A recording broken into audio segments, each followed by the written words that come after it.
Just when I thought I couldn't find my way out, yeah, I searched the God in me to find my way out.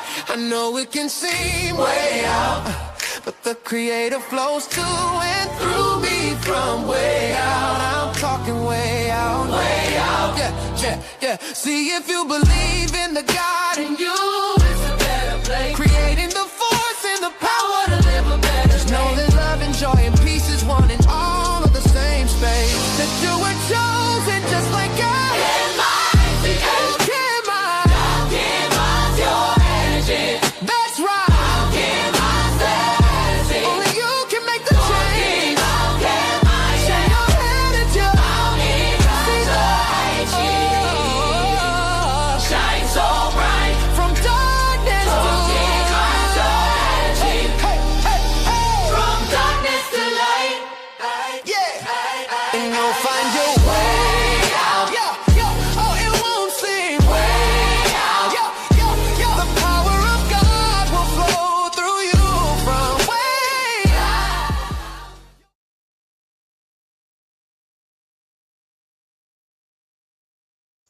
Welcome, welcome, welcome. This is Alchemized Energy. I'm your host, DJ Genesis. Let me tell you something. So, after I did the Tommy Sotomayor live stream, it was brought on to other channels. They decided they want to comment on it and this, that, the other. You got this guy right here who's like, oh,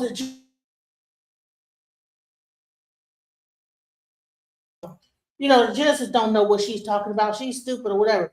So what happened is you had this white lady, get on TikTok and she wants to talk about how ghetto and hood black people are, with the black prom. And I get so much I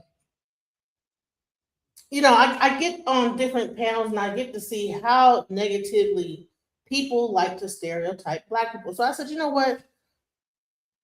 I'm seeing things on TikTok. I'm seeing all the stuff where people are even going out. It's a lot of racism going on because of this new political climate.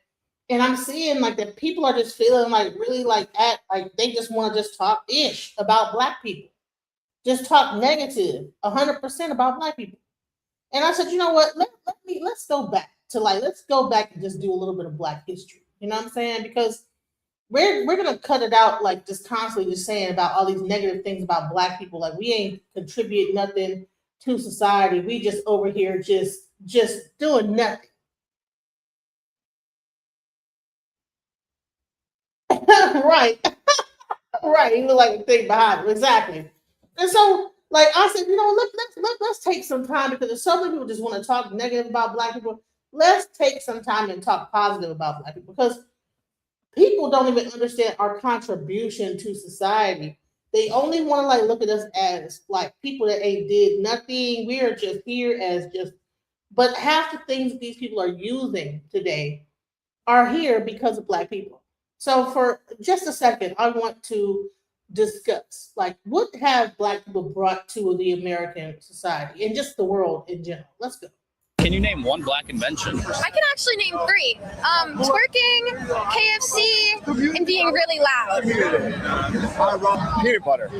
Peanut butter? Yeah. Can you do any better? Like something that was useful to society? No. Why is that? Because that's the only thing I know that was invented by black people. Man, so do you understand how ignorant people are when it comes to even understanding who black people are and what they contributed? And the thing is that I don't even think that these millennials know, not millennials, these Generation Z or whatever the hell you want to call them. A lot of us are so caught up in the political climate that we're so quick to down the black race, And people, you see what he says. The only thing he know that we created was peanut butter. He don't know anything, and people have no idea of the contributions that we have made and continue to make in society. So let's go. Let's talk about it. Peanut butter. That's it. Why do you think there's literally almost nothing else? I don't know. Does it have to do with them being black? Huh? Does it have to do with them being black that they're not able to invent as much stuff? Possibly. Possibly. Yeah. Like, people think life started in Africa, right? And Africa is one of the most resourceful continent. So why couldn't they invent something before the Arabs had to bring them the wheel? I don't know. But why are people scared to say that? Like, obviously people have their strengths and weaknesses. Like, we could acknowledge that black people, you know, they sprint the fastest. There's most of the NBA is black. Why can't we say? Well, it's just like that, for example, like with like physicality aspects, like it just matters. People really think that we are just only physicality. We just have a stronger body, you know, that we're just stronger physically, but we don't have any kind of mental anything when it comes down to society. They believe that everything that's on this earth, that is everything that's in America, that's being created, there's no black people behind it whatsoever. And here's the thing. When they do talk about black people, it's about hood prom and they want to focus on all these different things, but we are way more. Okay? We're way more than just like people just putting up decorations on the door. And this is a open panel discussion. So I did put the StreamYard in a link. If you guys have any trouble actually hitting it, clicking it, just type in StreamYard.com, ABJ833M458, and you'll be able to come up and make a statement. I need to see you before you come up, and please don't do no nonsense. As far as, yeah, there are the fat ones did it too. Yes, there's fat people that probably created some stuff too, okay? I don't know why people say dumb shit. You know, anyways, let's go. It's on like the genetics, you know, and they usually say because, you know, with slavery, they had like them procreate with the strongest and fastest, whatever. But it just comes down to like your genetics. I don't know.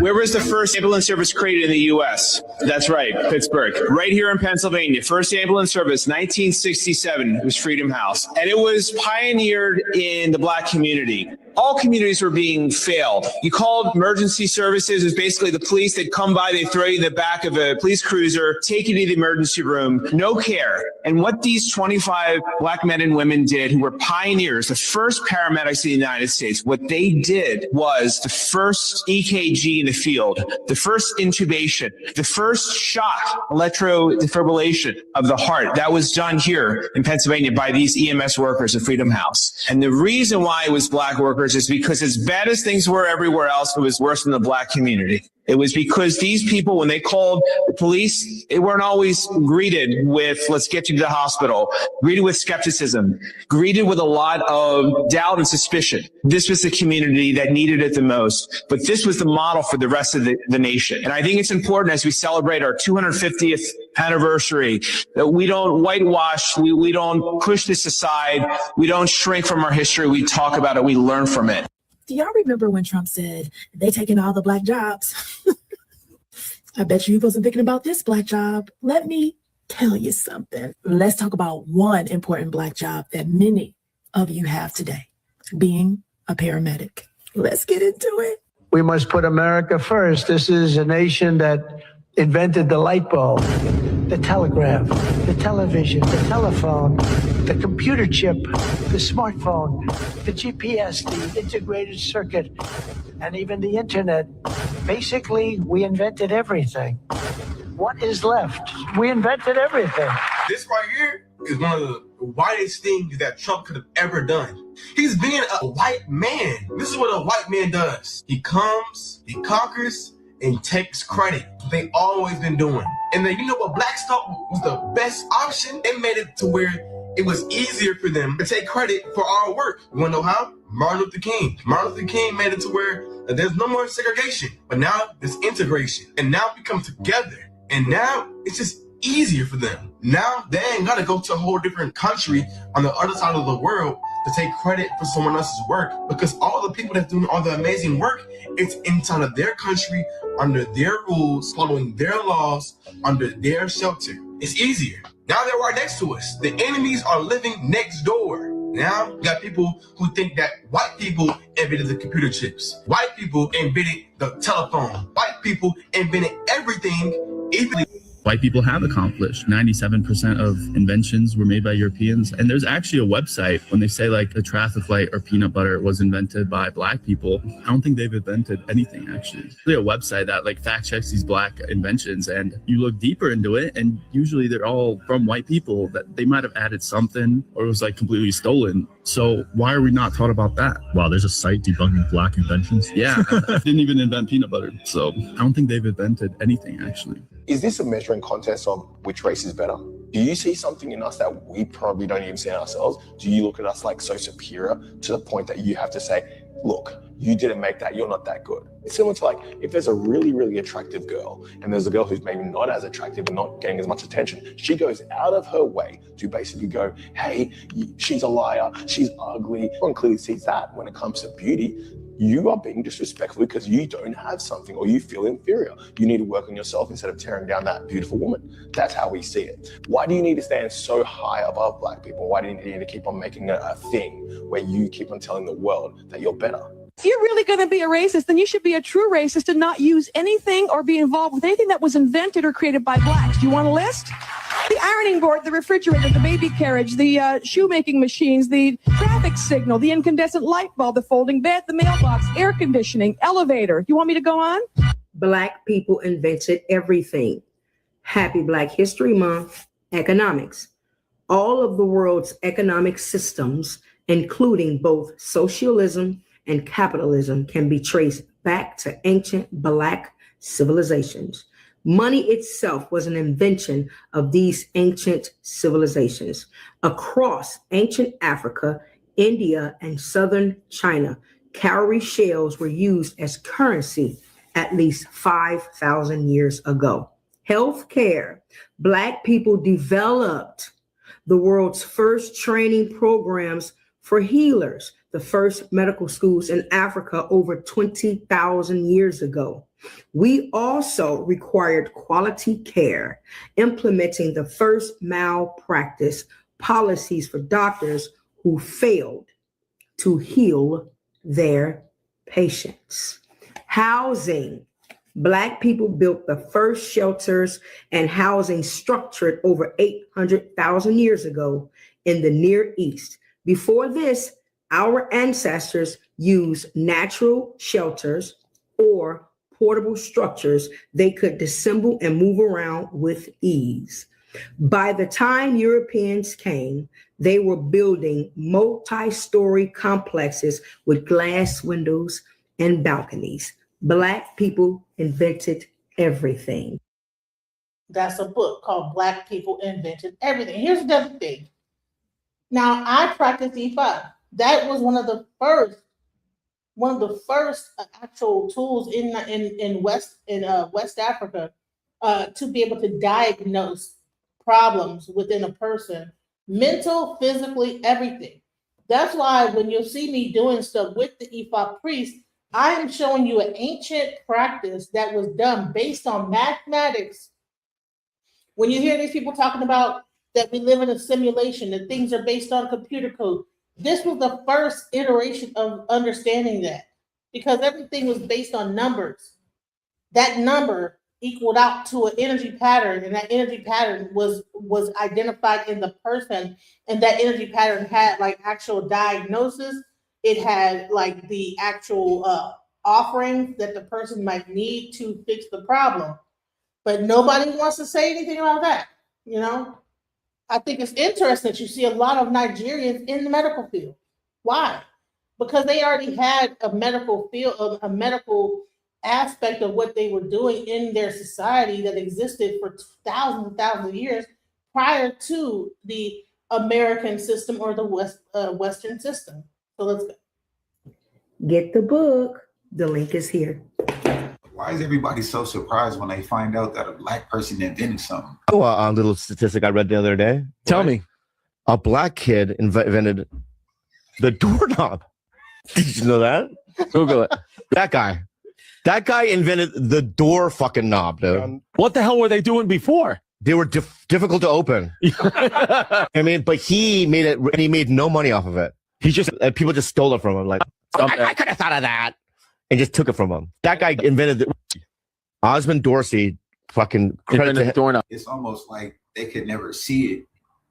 But that also makes me think of why Black history is so important, because they think all we do is shoot basketballs and catch footballs. But no, way back, 1800s, 1900s, even the 1700s, Black people weren't all slaves. Black people weren't all poor. We did everything. Okay. So I think it's weird that. But the thing is, we are still inventing things. Here's the problem, though. What happens is a lot of times you might work for a company and you sign an agreement that all of your patents and everything and your R&D goes to that corporation that you work for. People have no idea the amount of things that Black people are inventing working at these corporations because the corporation begins to own it. I know people that work for corporations, invented things. Shouts out to David Tarver, worked for I think Atlantic Bell or something like that, and he created like a thing. People were creating things. I'm gonna bring up David Tarver as well because he created people are inventors. Black people are very inventive. We're not just sitting around just twerking and doing gang violence or whatever y'all want to say.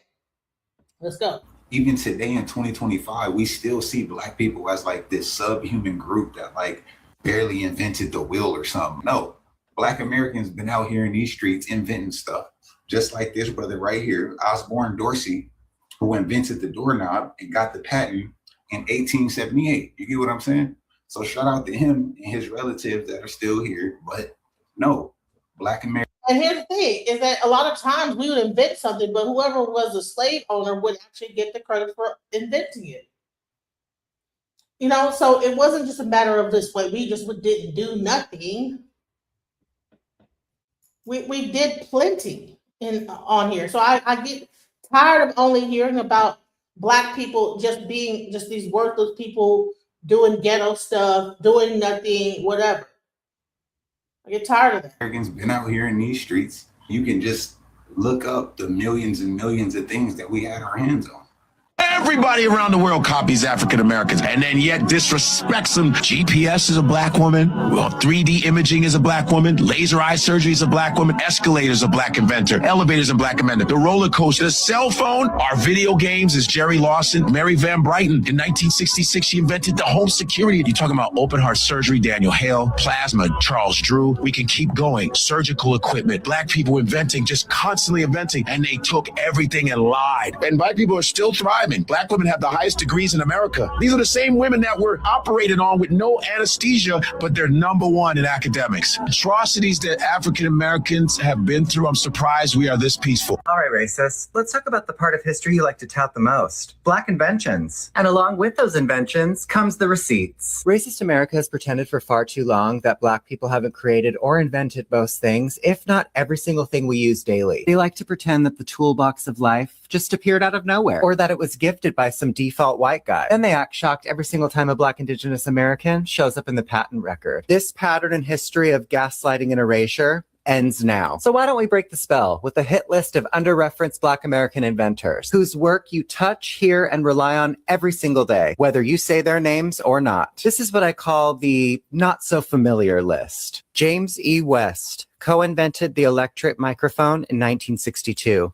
That tiny capsule in smartphones, laptops, hearing aids, and almost every modern mic, brought to you by a Black man, James West. George Edward Alcorn Jr.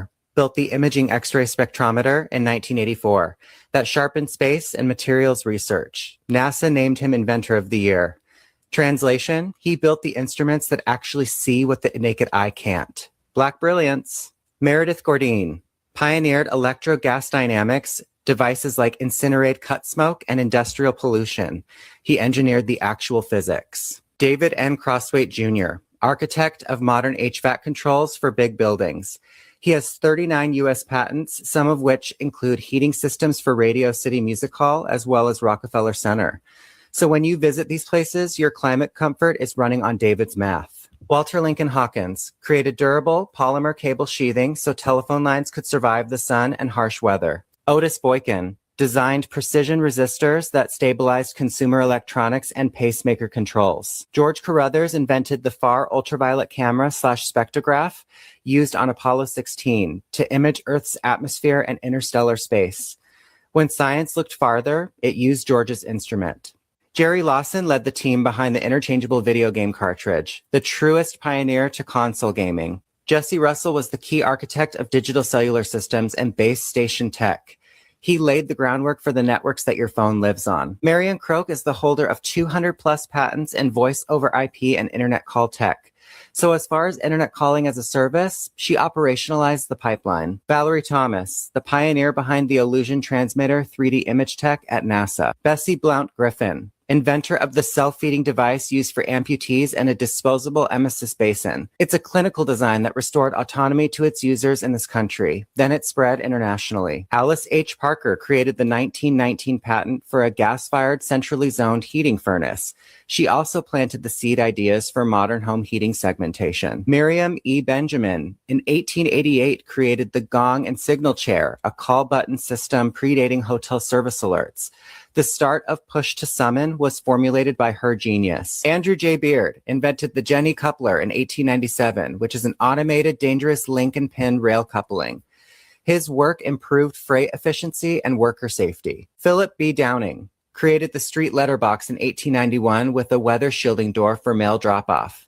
Yes, a black man created the mailbox. John Stannard, in 1891, he invented the non-electric refrigerator and compact oil stove, the pioneer of non-electric appliances. Richard B. Spikes, he iterated the automatic gear shift and most automotive safety systems. Lloyd Hall, he advanced food preservation, using safer curing salts, using spice sterilization, and antioxidants. He created the industry-level shelf life. So what was the point to all of this? Reality reads like this list. Black Americans were already here, already building, and already creating everything. Designing the microphones inside your phone, the networks under your texts, the heat in your building, the optics in your space science, the cartridges that built an entire gaming industry, the clinical tools that dignify autonomous care, and the dull metal boxes swallowing your mail on the corner. Erasing the creativity and the genius of the original people isn't accidental. It's an act of violence. You can keep pretending you invented everything, sure. Or you can look around, call things what they are, and stop living on lies. Pretending to be superior in technology and a spiritual power you can't even use. The entire world can see the limitations of racists. The big question is, however, why can't you?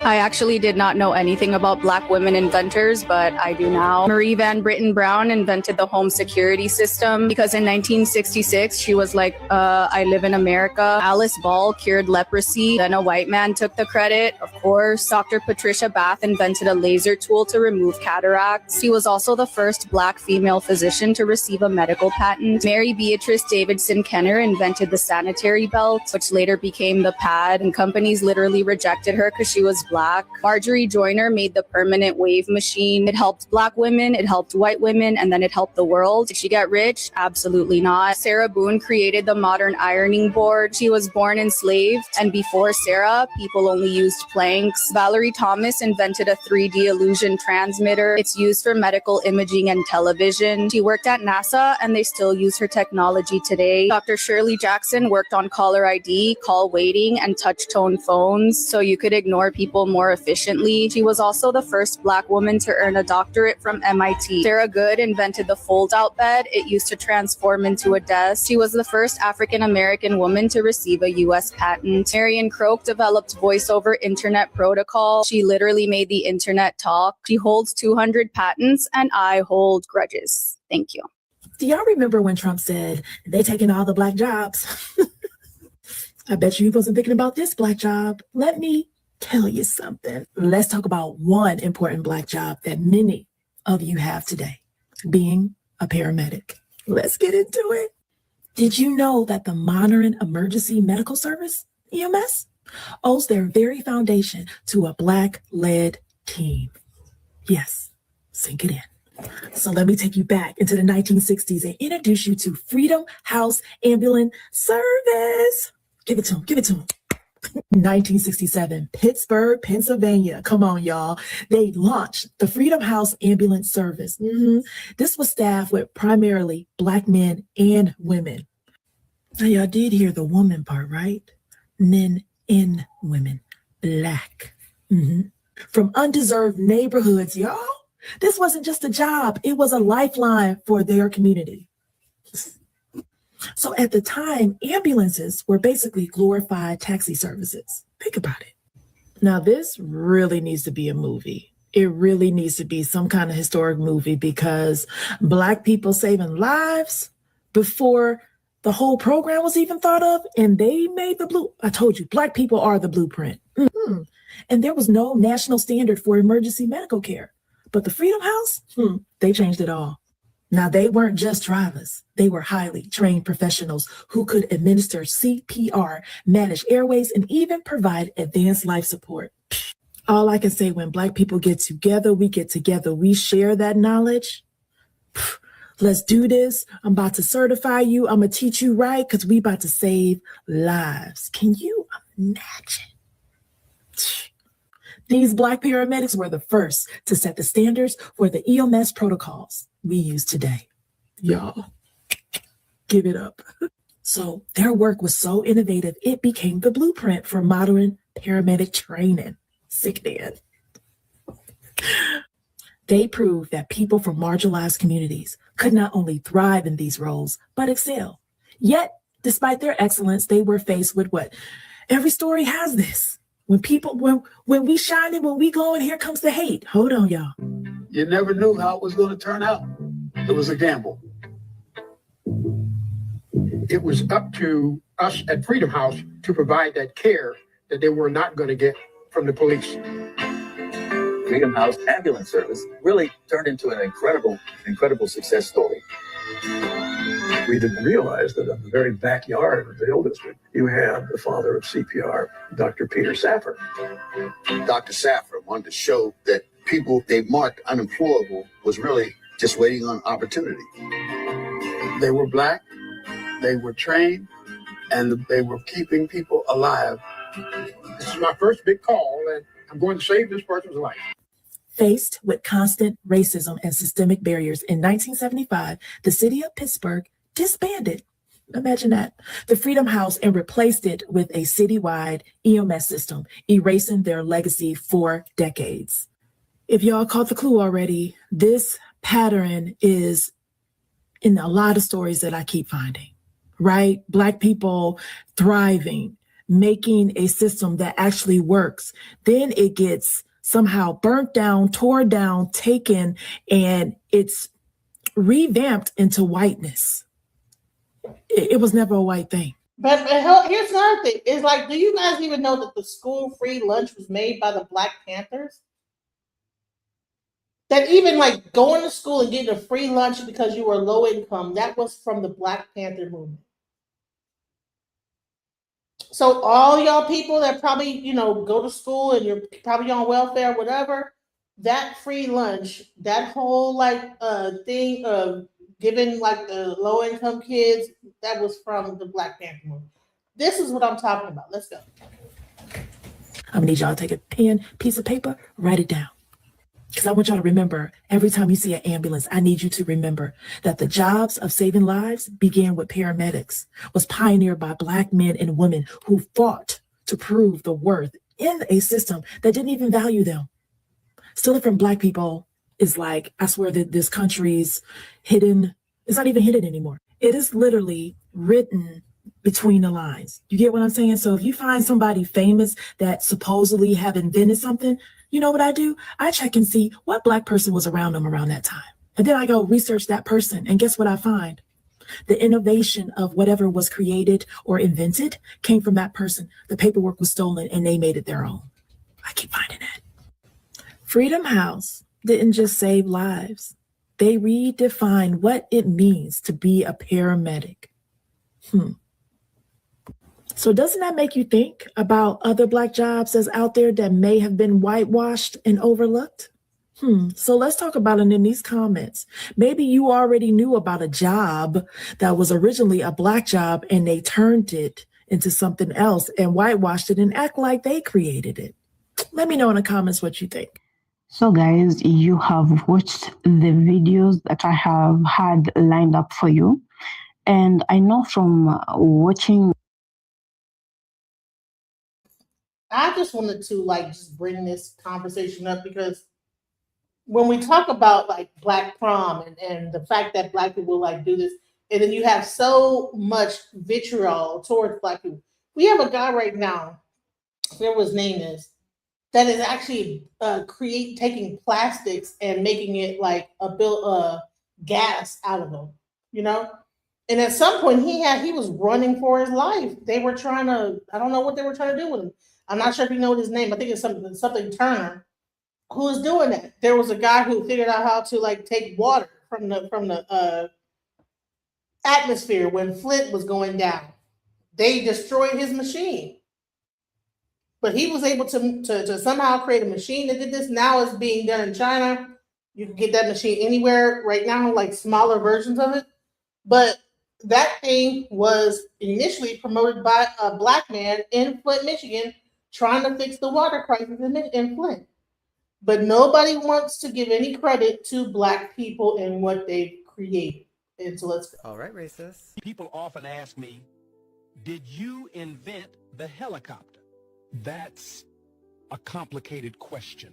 Let's talk about the black American inventor who holds the patent for the helicopter. The first usable helicopter was patented by Paul E. Williams on November 26, 1962. The first useful helicopter was the Lockheed Model 186. Paul E. Williams was born on February 1, 1894 in Los Angeles. In 1921, he became a licensed architect and became the first black member of the American Institution of Architects in 1923. He also worked in the Navy Department as an architect during World War II. As an architect, Paul E. Williams designed over 3,000 buildings. In the early 1900s, vertical flying was a pipe dream for white engineers. They were too stupid to fully accomplish vertical flight. Many white invention thieves were thought to have a hand in the actual invention of the helicopter. Yet no one actually invented the rotors necessary for the usage of vertical flight until Paul E. Williams achieved his patent in 1908. The racism behind ignoring his work is mainly why this country fails to give him credit for inventing the helicopter. His patent wasn't even recognized until 1962. Another sly, coward attempt by white men to hide the achievements of black Americans while simultaneously needing them. Paul Williams joins a list of many black inventors whose work was stolen by inferior whites. His creation in rotor-based vertical flight was snubbed, and much was credited to Europeans, who couldn't even get their helicopter design off the ground. So we are 4 days into Black History Month, and we have yet to come across an invention or monumental invention by another race in this country. Was there anything that Native Americans invented in this country? Oh yes, that's right. Natives were building kayaks and inventing snow goggles that they can use on their reservations in the Grand Canyon, while black Americans were committing the indigenous acts of building helicopters and designing homes.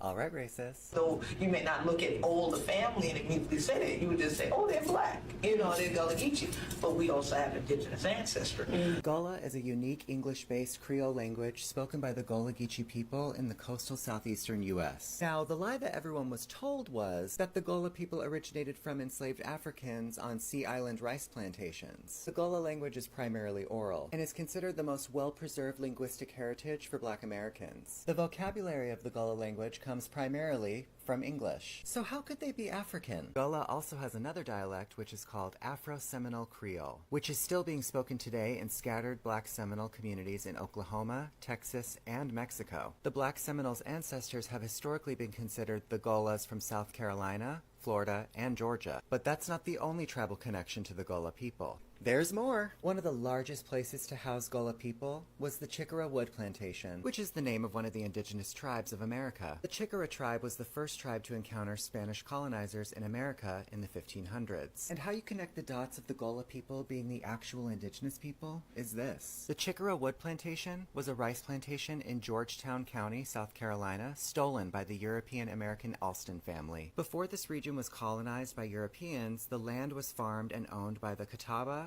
Cherokee, Chicora, Edisto, Petey, and Santee tribes for hundreds of years. So if there were people farming on these lands already, they want us to believe they brought non-English speaking people to a land they know nothing about to farm on land that already has farmers, which is a contradiction to the transatlantic slave story about the Gullah Geechee people. Because if there were tribal lands before with rice farms, that means the same people working the farms were the same people who owned the homes. And if they needed labor so bad for the farms, wouldn't you just use the farmers who currently operate the farms? The answer is yes. Yes, and that's what they did. Per the Government National Parks website, where I found this historical data, they made a disclaimer concerning the lack of facts for enslaved Gullah people, which is proof of a paper genocide. And per Google, in the 1900s, many indigenous non-federally recognized groups in South Carolina, including descendants of the Chickasaw, were classified as free persons of color or mulatto in census records. The exact same thing Walter Plecker did in Virginia. So don't ask indigenous Black Americans, what's your native language? It's Gullah, just like the first tribe spoke. And if you're from the South, you're either typing in it, speaking it, or cosplaying it. All right, racist. The next time you grab hold of a doorknob, think of Osborne Dorsey. Dorsey, a Black man, invented the doorknob in 1878. Let's discuss the invention that gave everyone with a home privacy. The invention of the doorknob. Think about it. At home, at work, in stores, we're always relying on doorknobs. Doorknobs are the unsung heroes of our safety, privacy, home protection, and personal space. We have Osborne Dorsey, who was born in 1862, to thank for that. In the 19th century, people used to rely on leather straps or latches to keep their doors shut. Neither method was secure or convenient. However, a 16-year-old genius had a solution. In 1878, at the very youthful age of 16, Osborne Dorsey received a patent from the U.S. Patent Office. His initial patent request was for a device he named the door-holding device. Dorsey's design included a knob-like shape, described in his patent as a case or cap which could be easily attached to doors with screws, which is the foundation of the modern doorknob as we see today. It took time for people to embrace this new invention, but once they did, the doorknob became a game changer. Fast forward more than 100 years, and Dorsey's idea has evolved into an essential part of daily life. Modern doorknobs now feature advanced designs, from sleek, minimalist styles to smart locks with keyless entry, which has evolved his invention, blending security and technology. These innovations build on Dorsey's original concept, proving how one brilliant idea can shape the way we live and interact with our spaces. So anytime you step outside into the world with racism as your personality, don't forget that the device that you touch to exit your home was crafted by the very people you hate. There's not a city, a reservation, or home that Dorsey's invention hasn't touched. The peace and the security that was robbed from Black Americans didn't stop them from inventing safety and security for others.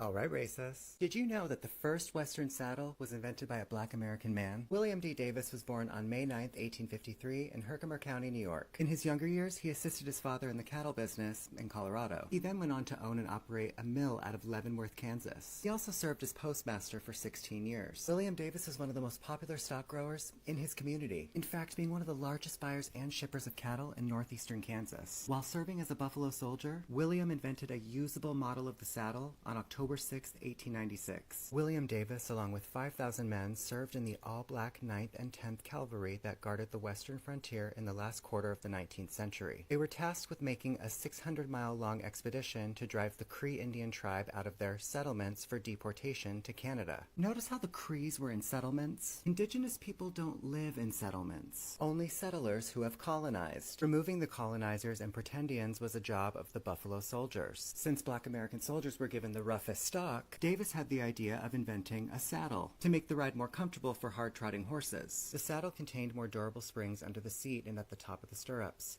His invention made riding easier for cavalry, cowboys, and mail riders. This is just further proof that not only were Black Americans here first, but they're the actual cowboys and the Indians. I imagine that the first people to touch horses on this land would by default be the first to invent the saddle. All the Europeans love to claim that the Siberians were first, yet they clearly weren't the first to be riding horses in the 1800s. And now this will archive yet another failed attempt at the destiny swap. If you all were here first, did you just sit around with nothing until Black Americans showed up? Because it's clear, Black Americans invented everything.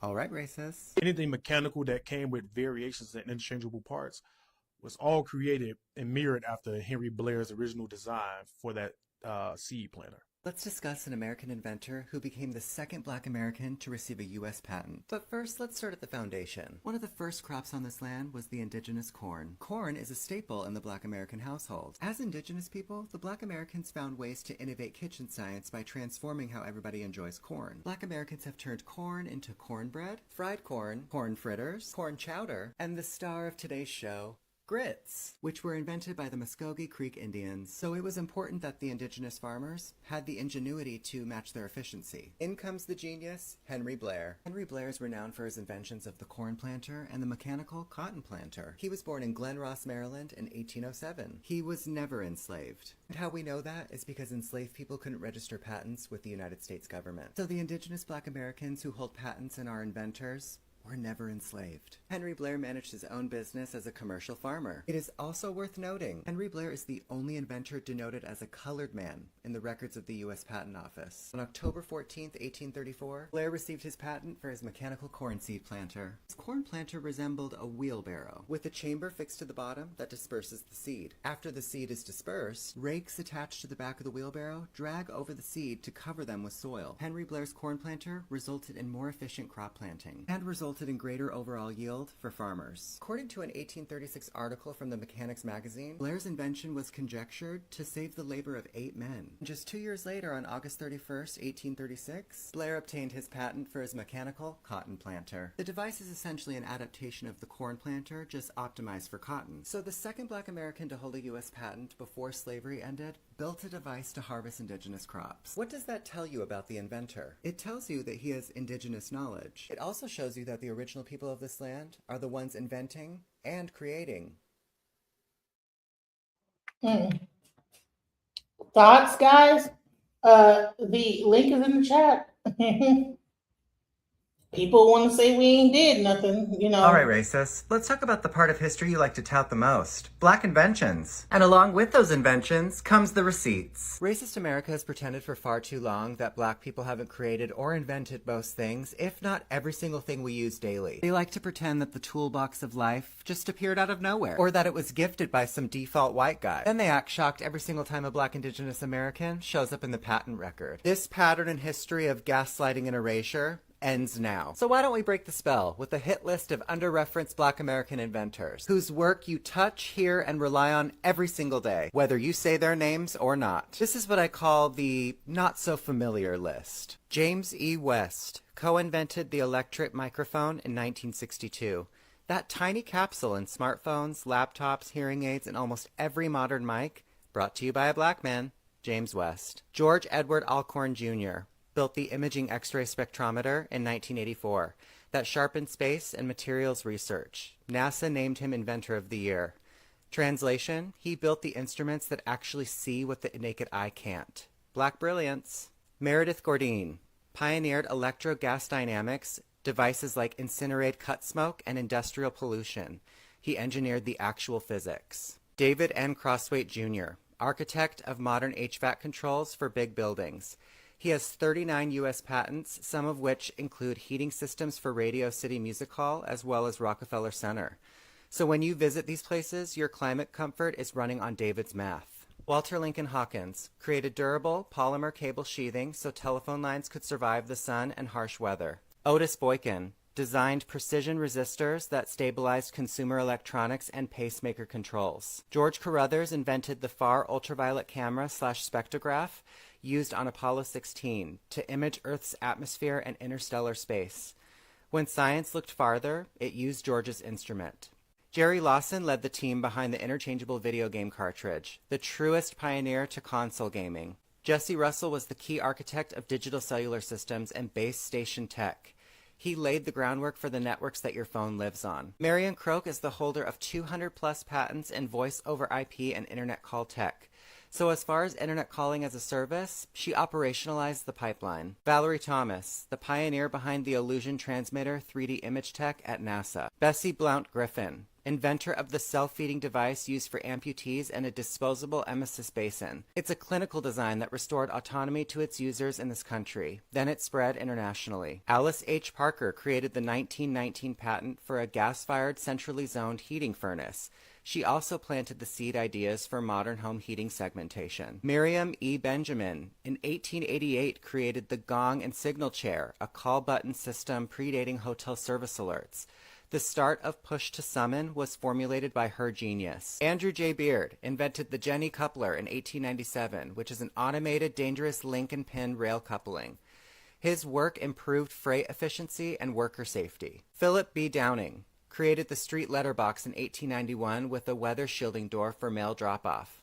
Yes, a black man created the mailbox. John Stannard. In 1891, he invented the non-electric refrigerator and compact oil stove, the pioneer of non-electric appliances. Richard B. Spikes. He iterated the automatic gear shift and most automotive safety systems. Lloyd Hall. He advanced food preservation, using safer curing salts, using spice sterilization, and antioxidants.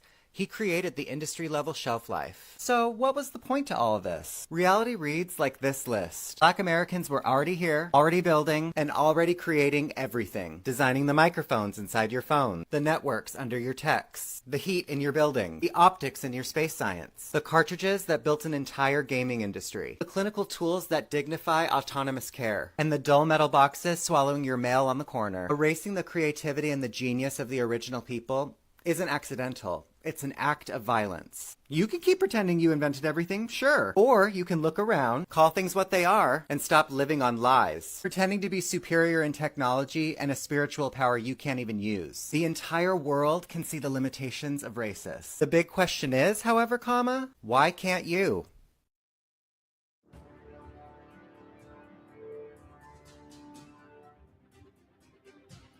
Can you imagine a life without blood banks, traffic lights, security systems, cloth dryers, and automatic elevator doors? These remarkable creations, and a lot more, wouldn't exist today if it weren't for the brilliant minds of Black people. Black inventors and scientists have long created pioneering works, but because they lived in a highly segregated nation and were victims of racism, their work rarely got them the compensation and recognition it deserved. Their inventions were often whitewashed. For this Black History Month special, we are going to take a look at 100 things that were invented by Black people, the kind of inventions that we should have learned in school. One such invention was blood banks. Charles R. Drew was an African-American scientist and surgeon born in Washington, D.C. He was also a pioneer in the field of blood storage and blood transfusion. Because he lived in a period of intense racial discrimination, he actively opposed the segregation of blood donors. He advocated for fair treatment of Black doctors and was recognized as the father of the blood bank. He discovered and developed countless blood banking techniques. He was one of the pioneers that discovered that basically you can remove the plasma, liquid portion of blood, and actually lyophilize, freeze dry plasma, and store those proteins for prolonged periods of time. And really, it was breakthrough technology in terms of being able to provide some kind of a transfusion support with protein during war efforts. His impact can still be felt today, with approximately 20% of donated red blood cells being used to treat patients with blood cancer. Another invention is the traffic lights. When automobiles first hit the market, navigating the street... But hold on, let me just say this about the blood banks. Do you know America is one of the largest suppliers of plasma to the world right now? And you'll see all these broke people that go to the plasma center when they broke to give their plasma. But the very person that created the plasma, ability to separate plasma from blood, was a Black man. Interesting. Let's go. in America became a chaotic nightmare. Horses, pedestrians, bicycles, and streetcars all tried to compete with motor vehicles for the right to take the streets.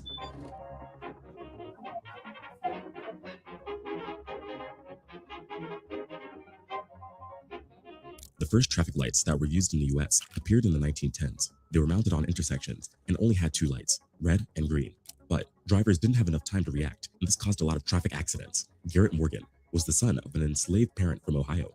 Even though he only finished elementary school, he came up with a remarkable solution that would completely revamp the way people use traffic lights. It was a madhouse out there. Drivers jockeying for position, changing lanes or turning without even glancing to see if somebody else was barreling through the intersection. Enter Clevelander Garrett Morgan, credited with inventing this first-of-a-kind traffic light. Before the light went up near East 105th and Euclid Avenue, a light bulb went off in Garrett Morgan's... In 1923, Morgan patented the first three-way traffic signal, the traffic light we use today. Morgan introduced the yellow light to help inform drivers of when they had to prepare for traffic to stop. His invention helped transform modern America and create a safer space for both drivers and pedestrians. But when it came to safety, nothing could outmatch the home security system. Marie Van Britten Brown. Today, over 24 million households have home security cameras. But did you know the first one was created by a nurse from Queens? Explore the untold story of Marie Van Britten Brown. A Black woman born in Jamaica, Queens, New York, invented the very first home security system with her husband. She received a patent for it in 1969. Her concept was very different from the one we use today. It was more complex and very expensive to make. As a result, it wasn't manufactured on a large scale. However, it provided the necessary guidelines to create modern CCTV security systems. The next invention on this list is the cloth dryer. George T. Sampson was a black man who invented the early version of the automatic clothes dryer back in 1892. This device came with a frame that would allow the user to suspend garments above a stove so that they could dry faster. Before Sampson's innovation, clothes dryers in England and France took the form of ventilators. They were basically barrels with holes. Sampson's invention also functioned as a ventilator, but eliminated the necessity for an open flame. It was a lot more practical and efficient. Another interesting invention was the automatic elevator doors. In the mid-1800s, people didn't like to ride elevators because they were unsafe. At first, they were an industrial invention. They were used for moving factory goods. With the invention of the safety brake and other safety precautions, elevators became more personal and safer to use. Passengers communicated directly with an elevator operator who guided the traffic. This person opened and closed doors, told the people where to stand, and so on. It just seemed unbelievably fantastic. Tourists to America in the 1850s and 60s went out of their minds when they encountered an elevator.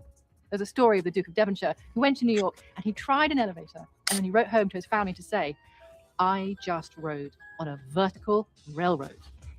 But some buildings didn't have an operator, and there were many people who accidentally fell to their deaths because they had to manually operate the doors. Alexander Miles decided to improve the elevator experience even further. This black inventor came up with doors that would automatically open and close. He introduced a series of rollers and levers that would automate the entire process. Another invention that became widely available was the folding cabinet bed. In 1885, Sarah Good made history as the first black woman to obtain a U.S. patent. After moving to Chicago, she opened up a furniture shop. It was in this store that she invented a groundbreaking idea: the folding cabinet bed. Since most people lived in smaller homes, they didn't have enough space to fit their furniture. So, she came up with a concept that would accommodate small spaces and still be useful for daily use. Another invention is the gas mask. Garrett Morgan, the same man who invented the 3-light traffic lights, came up with another idea that solved a serious problem that plagued scientists for years: smoke inhalation.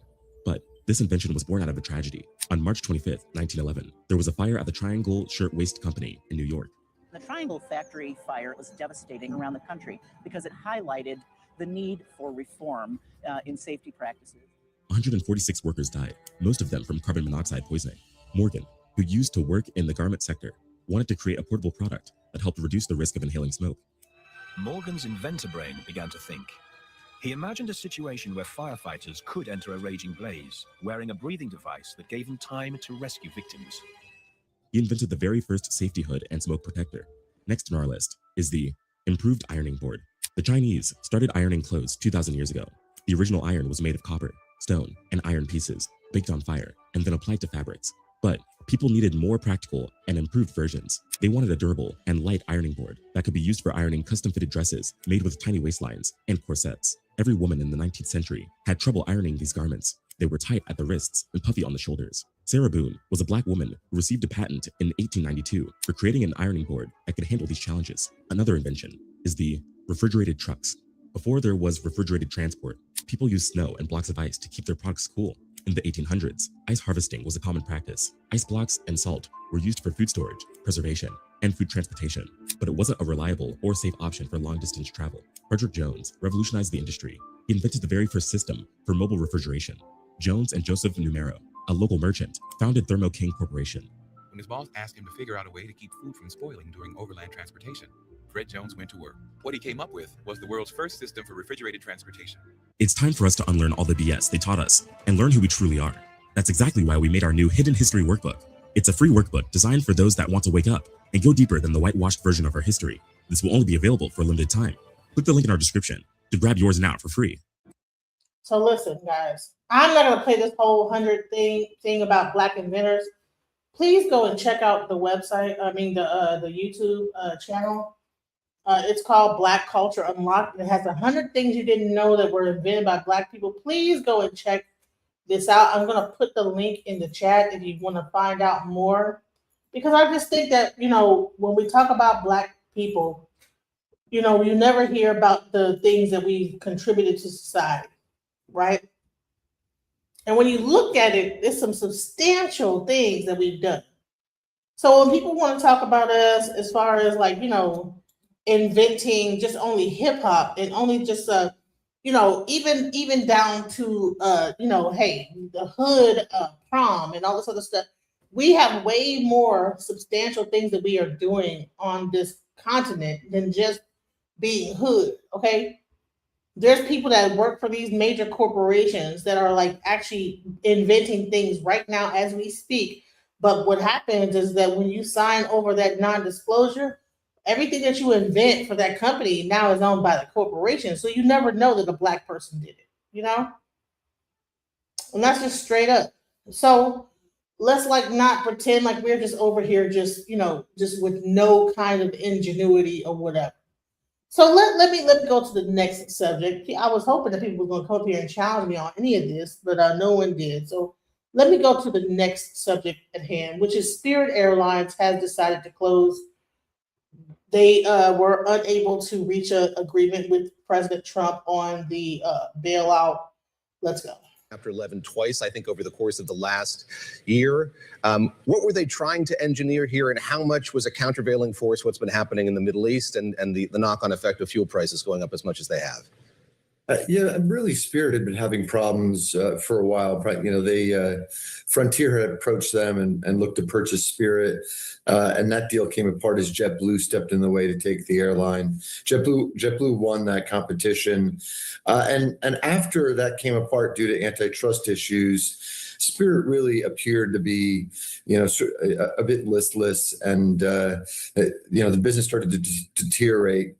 The U.S. industry really looks to us like it has too much capacity. So fares were a challenge. You don't bring enough revenue in, obviously, you can't make profit.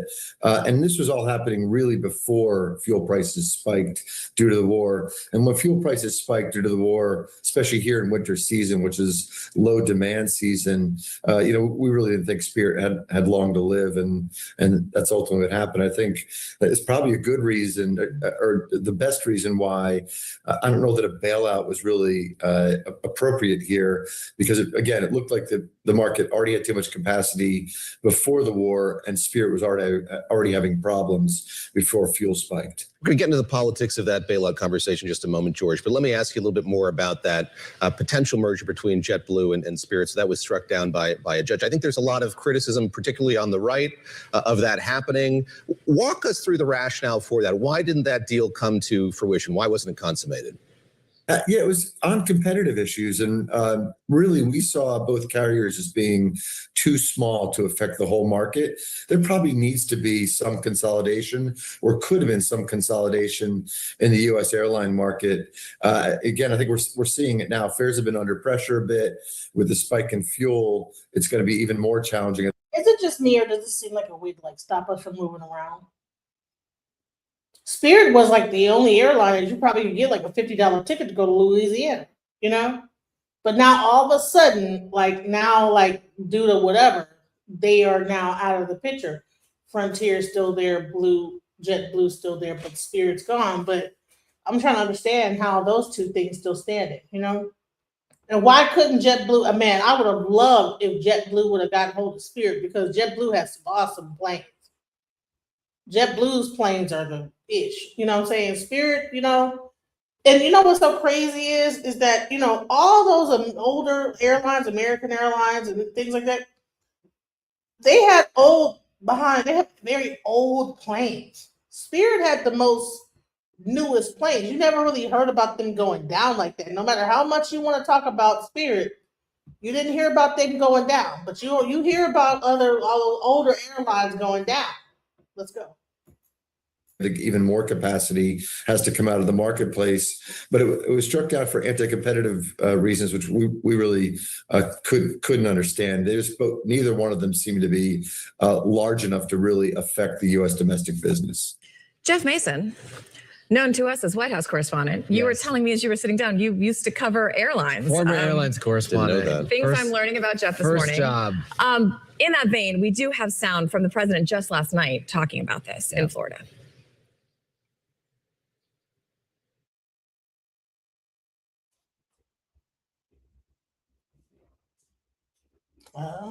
What's going on?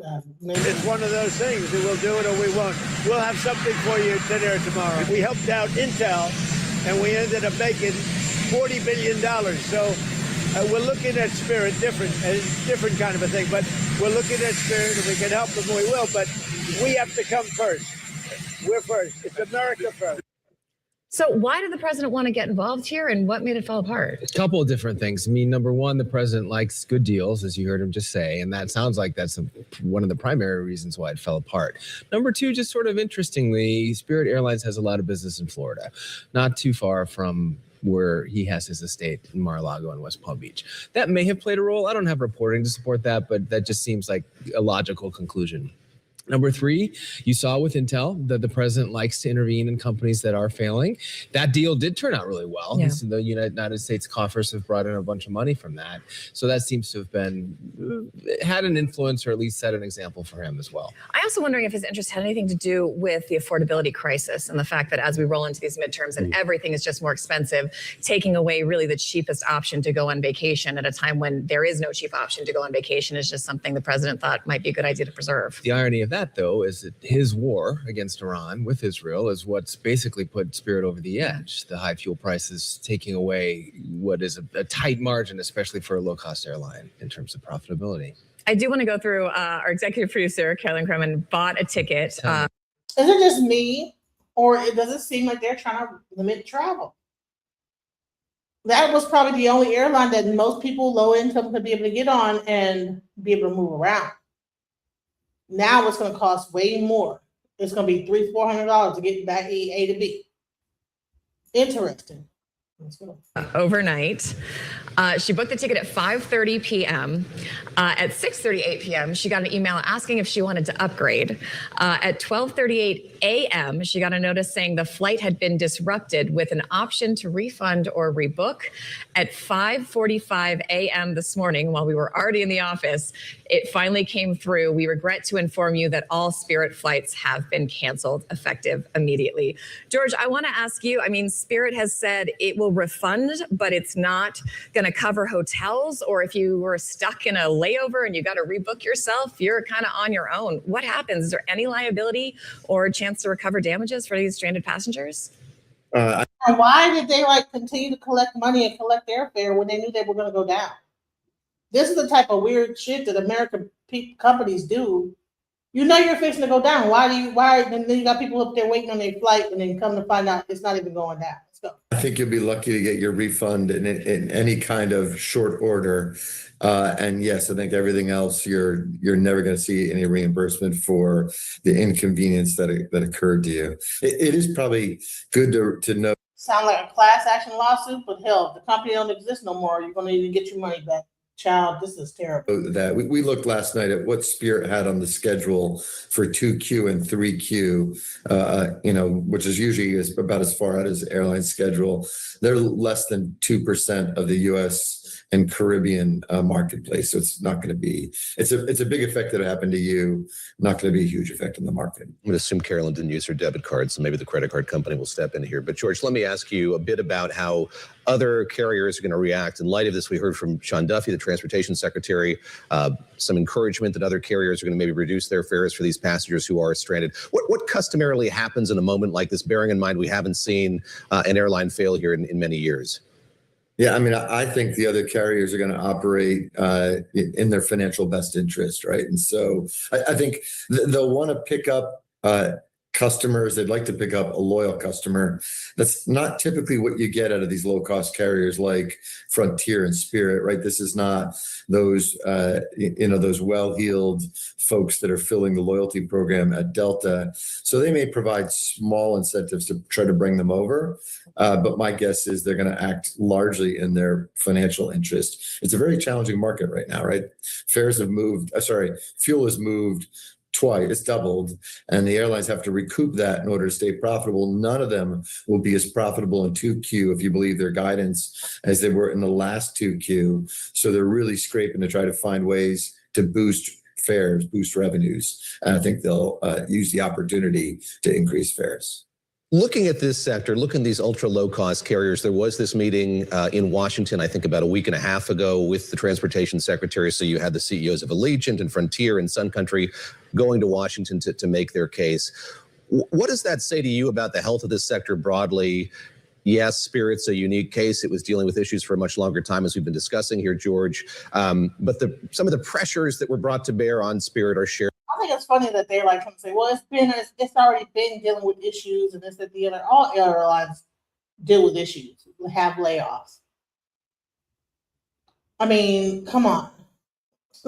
They keep trying to throw that in there. You know, what do you think is going to happen? You know, it's always been dealing with issues. Come on now. By a lot of these other carriers.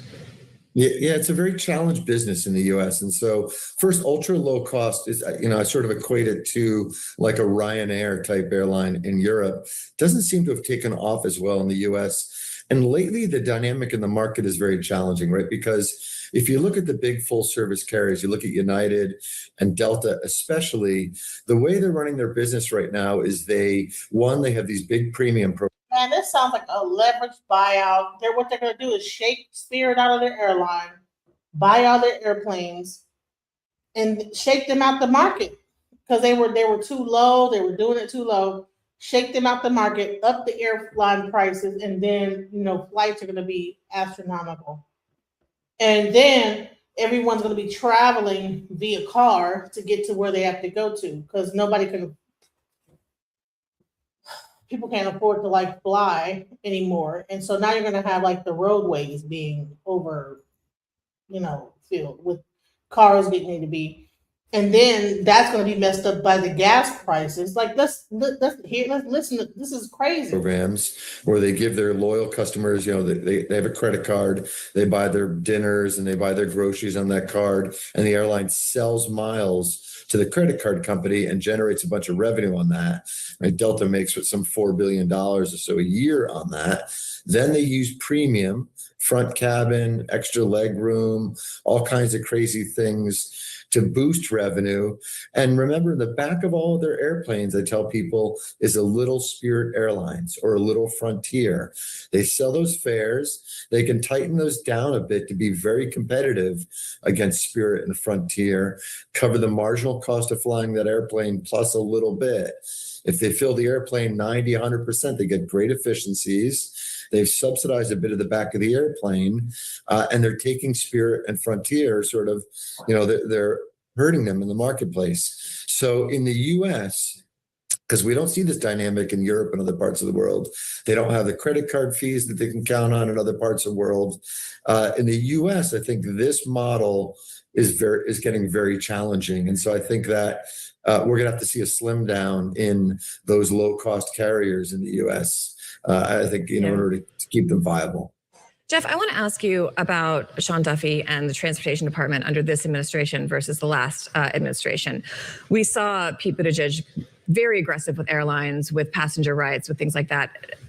Has this administration pushed back as much with airlines? They seem to generally not like regulations. So where do we stand with all that? I think that's true, although I think it's also not consistent with what one would normally have thought of as conservative political values to be intervening in the marketplace at all. And that's one reason why you saw Ted Cruz being pretty critical of this potential government bailout, and kind of strange bedfellows with Elizabeth Warren, who is not conservative, who was also saying, what is the U.S. going to get out of this bailout? So certainly, I don't think they would want to compare themselves to the Biden administration. That said, there's been some criticism, as George was mentioning, from the right about the fact that it was the Biden administration that knocked down Spirit's proposed merger on antitrust reasons.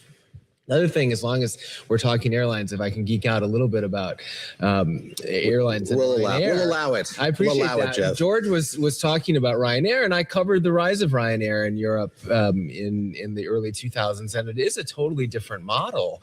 Europe, people jump from one country to another. The tourists, particularly in Germany, jump over to Italy, jump over here. The UK too. When I was there in 2005, as a really broke student, I got like a 40-pound ticket to Italy. I was going to say, you probably could have gotten one for £5. Yeah. I mean, that was the model for Ryanair, and they just get butts in seats. That's what they say. Just fill those airplanes with people who are paying low fares, but increasing traffic and getting a lot of people into the plane. And that's just a different model in the U.S. Jeff, let me ask you, pick up on something you said just a moment ago, which is the president's appetite for making deals like this one. My sense is it would have been a $500 million investment, and $500 million investment, excuse me, and then there would have been these warrants for ownership of the airline if they came through the bankruptcy. That evolved a bit over the course of the last few weeks, but we've seen it with Intel, we've seen it with other companies. This is a thing that he is proud to have pioneered and continue to do, it seems. It's part of his political DNA to be a businessman. That's where he came from. He came from the world of business, not from the world of politics. But the airline business, which George can tell you a lot more about, is a lot tougher than Intel. And to own 90% of a low-cost airline that was already struggling would have certainly been a tough business venture for the government. And that sounds like And Trump knows the airline business. So was the government trying to actually own Spirit Airlines? Was that the deal, to sell it to the American government, and then what? Interesting. I guess so he was in it. He's seen an airline fail as well, I should say. Trump Air was a concern for a time. Also seen a university fail and a bunch of other ventures fail. Yeah. He's got some experience in failure in the business world as well. Man, this is crazy. So Spirit Airline is no more. What do y'all think about that? No more Spirit, no more cheap flights for $40. You know, that's gonna be interesting how that affects people trying to travel. Is it gonna be people just on the road? You know, let's go. Spirit Airlines is canceling all flights. They did it expeditiously. So to all the girls that's going to Hawaii, come on back, bring it back. Y'all better be booking with Delta. Like I said, Delta. I'll start over. Sorry, guys. I reload it, but it'll be in mine. Airlines is canceling all flights. They did it expeditiously. So to all the girls that's going to Hawaii, come on back, bring it back. Y'all better be booking with Delta. Like I said, Delta. I'm a Delta girl. Yes, y'all looking for the economy prices. They couldn't afford the gas prices. They say 17,000 workers out of job. My heart goes out to them. Y'all start filling out them apps. Delta's hiring. What about American Airlines? You got some sorry ass workers over there, and they're ready to get some new fresh faces. So if you want to be a flight attendant, apply with Delta. And the minute somebody start acting up, maybe that'll start changing the attitude, the way that people do their job. Don't spend your whole life on somebody else's job thinking that you're not replaceable. Like Beyonce said, you must not know about me. They can have another you soon. When you walk out that door, somebody's already in your place. Spirit. You was the cheapest. Spirit, you gave them hell about their bags. Spirit, you did all that, and y'all shut it down. You better go to Delta. And by the way, get you an Amex card, because see, I don't pay for baggage. I don't pay for upgrades. I don't pay to be in the lounge. I don't pay Uber. I don't pay doing hotels. All I'm saying, Delta. I love to fly the shows. Sorry, Spirit. We got the Spirit, yeah, we got the Spirit, yeah, we got what? They ain't flying no more, they cancel. Good night. Yummy buds. Spirit Airlines.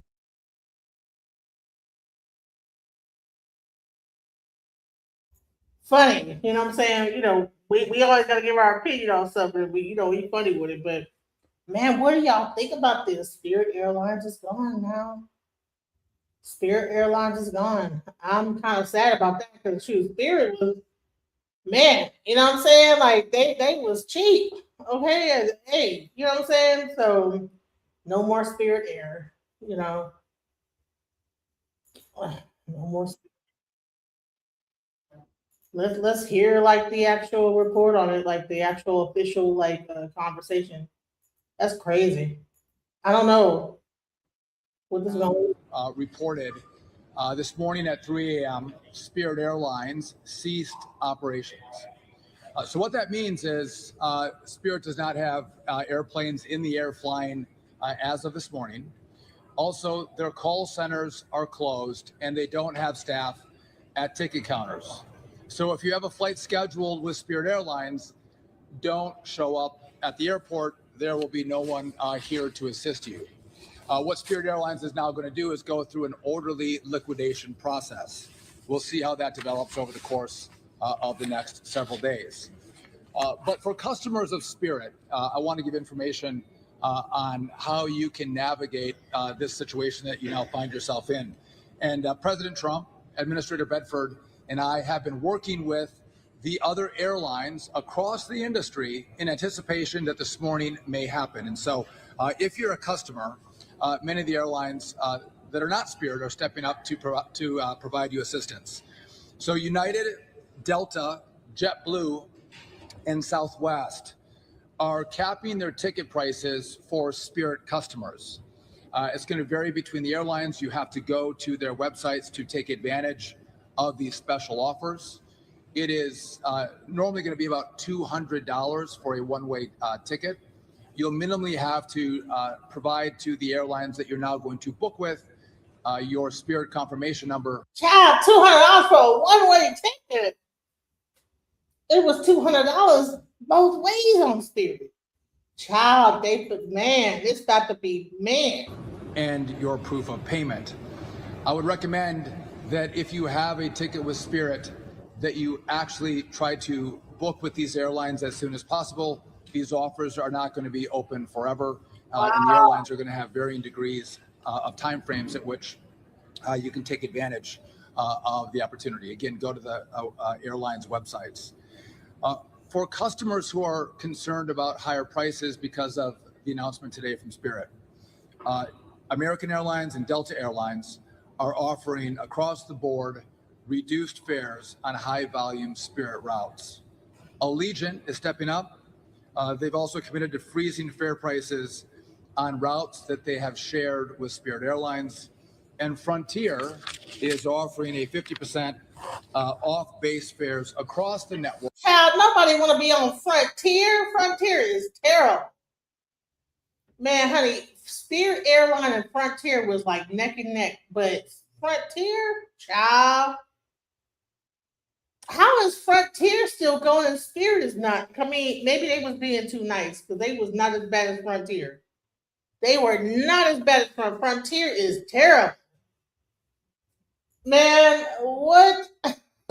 Until May 10th. So again, this is the airline industry stepping up and trying to provide relief as Spirit is going to go through this liquidation. If you bought a ticket with Spirit Airlines, they have a reserve fund.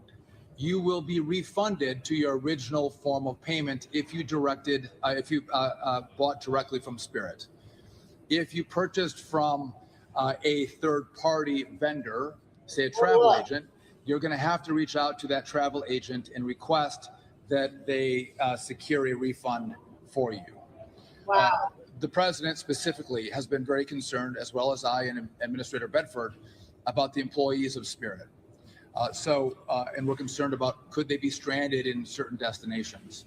So most U.S. carriers are extending travel pass benefits. So that's maybe a spare jump seat or spare seats for any Spirit employees who need to travel back to their homes. That's for pilots and flight attendants. Man, there might be Spirit Airline stewardess and stuff that's stuck where they are. But because the airline is shut down, they don't even know how they're going to get home. That I never even thought about that. Wow. Why didn't they, all the way to the very end, they allowed people to fly and do all this stuff and what? And other employees. They've also offered Spirit team members preferential employment interviews. So again, there's a need, there's demand for aviation workers. So even American and United have drafted or crafted microsites for Spirit employees to potentially jump the line, jump the queue, and get preferential treatment in the application process for the many airlines that are now hiring, whether it's pilots, flight attendants, baggage workers, or even those who've worked in the call centers. You can go to the individual websites to see what's offered by each of the individual airlines. I'll take your questions in a second, but I think it's important to talk about why are we here today. There was a proposed merger between JetBlue and Spirit, and Joe Biden and Pete Buttigieg, along with the Biden DOJ, decided that they did not want that merger to take place. And at the time, the Biden and Buttigieg DOJ bragged and said, as they canceled the option for this merger, that this was a victory for U.S. travelers who deserve lower prices and better choices. Now, many at the time said this was a disaster. This merger should have been allowed. And this today would indicate this is not better for travelers. This is not better for pricing. This is not better for competition. Actually, it's worse. We had an airline go down because the markets were trying to allow two airlines to merge, make them stronger, and offer more competition for the American consumer. Also, Elizabeth Warren at the time cheered the blocking of the merger, saying that this was a Biden win for flyers. So again, I think it's important that we always look with a keen eye when airlines want to merge. We care about pricing for consumers. We care about competition. But if the markets are saying there needs to be a merger because there's health issues with one of the airlines or more than one airline, we have to take a look at it and make sure we make the right choices. And in this situation, history has judged the denial of the merger between JetBlue and Spirit through the Biden administration with, I think, a view that it was a massive mistake. So we have been engaged again with the airlines for the last several days as we saw the potential of this wind down happening. And again, I want to thank the airlines in America for stepping up. The biggest airlines, the low-cost carriers, taking care of employees, taking care of customers, making sure that prices remain affordable, but also those travelers who could be stranded can actually get home. With that, happy to take any of your questions. Yes. The president said yesterday that the deal was possible, but only if it was a good deal. Obviously, that didn't happen yesterday and didn't even overnight hours. Can you talk about where the breakdown was? What was the sticking point? Yeah, so the question is about the president yesterday said there's a potential for a deal, but it had to be a good deal. There was a number of ideas being floated on how the government could step in and be helpful to Spirit Airlines. The president was like a dog on a bone, trying to figure out a way to keep Spirit afloat. He was concerned about the employees of Spirit. I was in the Oval many times hearing him talk about the employees and the customers. In the end, this was a creditor issue. Again, they have the final say of whether they want to do a deal with the government. But also from the government's perspective, we oftentimes don't have $500 million laying around in a spare account that we can put into a bailout of an airline. So there was creative thinking on how it could happen. Those two things never materialized. There was a significant effort. They have $1 billion to send people into space, but they don't have $1 billion to save Spirit Airlines. Interesting. By President Trump and the administration to make it happen, but in the end, a deal couldn't be reached, and so here we are today. You also brought up the floated merger between JetBlue and Spirit Airlines. Spirit Airlines isn't the only budget airline that's dealing with the same issues, rising fuel costs due to the war. Do you foresee a chance where we could be staring down the same shutdown of the airline just as well? Yeah. So the question is, and I know you don't have a microphone, that this is Spirit's not the only one who's having financial issues right now. There could be more. I would just point this out. Once the merger was denied in 2024, Spirit filed for bankruptcy immediately after the denial, and then last August, Spirit again filed for bankruptcy. So Spirit was in dire straits long before the war with Iran. Multiple times they had filed for bankruptcy. Their model wasn't working. They couldn't get to fiscal health. So this was not the impetus. The war was not the impetus for Spirit. Now, you've heard that other airlines have talked about requesting a $2.5 billion bailout. I am in continual contact, and my team is in contact with all the CEOs of the airlines. I would say that at this point, I don't think it's necessary. They do have access to cash. If they want to come to the U.S. government, we would be a lender of last resort. If they can find dollars in the private markets, I think that's better for them. If there was a need across the low-cost carriers who had made this request, again, there's not $2.5 billion that sit around in Congress that the executive branch can fund a bailout for those airlines. That would have to be a conversation that does happen with Congress. And there would have to be a real need. And so sometimes what can happen is when there's a conversation about Spirit Airlines and a potential a bailout, if you will, what other airlines see as an opportunity. Is this an opportunity for us to get money as well to help our airline out? not necessarily based on need, but based on opportunity. And I think that's what was happening when the low-cost carriers put out a request for $2.5 billion. Anybody else? Yes.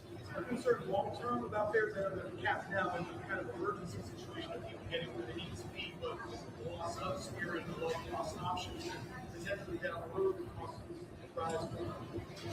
Yeah, the question is there a concern about low cost carriers and competition and pricing? And we keep our eye on fares and on competition. But I think this is a great example that again, by keeping an airline that wasn't healthy from a merger, it doesn't make the industry stronger. It created problems in the aviation industry. I want a lot of airlines. I want a lot of healthy airlines.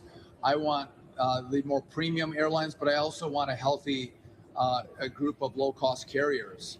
And that's going to, I think, give the American people different options, different prices to travel across the country. And so do I think what Spirit announced today is going to impact that? I don't. Are there some financial issues with some of the low-cost carriers? Yes, but they have access to capital, and many of them are well-run businesses. And I think that because the industry has become so competitive, a lot of the larger carriers have stepped up with really good offers with maybe better service. And so we're going to see a shakeout that happens. But again, we want options for the American traveler. We want competition, which means better pricing for the American consumer. Yes.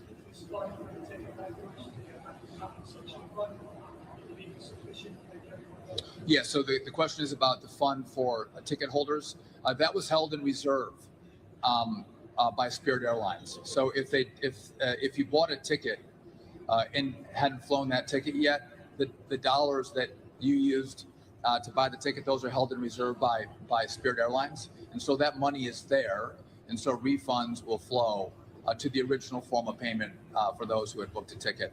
So yeah, we feel very comfortable that you will get a refund for the portion of the flight that you didn't fly. But again, you have an opportunity. Some are for 5 days, some are for a couple weeks.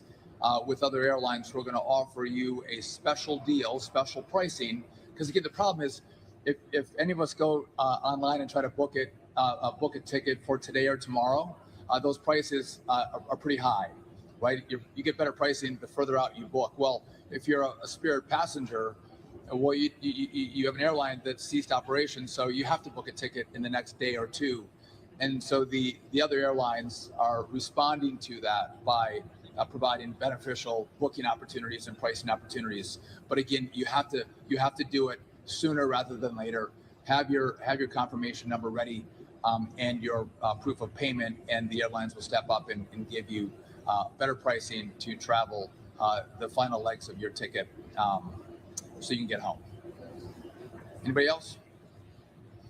I'll just leave you guys with one last point, is that this department, this administration was not surprised by what happened today. We were aware of all the options and potential decisions that Spirit was going to make. We have prepared, and again, the other carriers, I had a number of conversations with the CEOs in anticipation that this could happen this morning. And I'm grateful that all of them didn't look for an opportunity to gouge passengers, to take advantage of this situation. You actually saw the exact opposite. You saw airlines step up and say, no, actually, as we're all Americans, those who fly on Spirit are American citizens as well. We're going to lean in and try to help out in a difficult time. And I'm proud that we have airlines that do that because it's our brothers and sisters who might find themselves in a challenging travel situation today, a family that might be in a location. And so I want to thank the airlines for their advanced work that today happened. I want to thank the president and his team for looking at every option that was available to him to allow a bailout for Spirit. But in the end, I think after today, we are going to see a stronger competitive market in our airline industry. And we're going to continue to look at pricing. We're going to continue to look at our energy supply, our jet fuel supply. And as we look forward, We're going to try to make the best decisions. Again, I think this was a bad decision by the Biden administration by not allowing the merger with JetBlue. We will try to make smart decisions that always drive competition, that take care of customers, and make sure we as Americans have the best service and the best pricing in the aviation sector. With that, thank you for coming out. God bless. Just when I thought I couldn't find my way out, yeah, I searched the God in me to find my way out. I know it can seem way out, but the Creator flows to and through me from way out. I'm talking way out, yeah, yeah, yeah. See, if you believe in the God in you, it's a better place. Creating the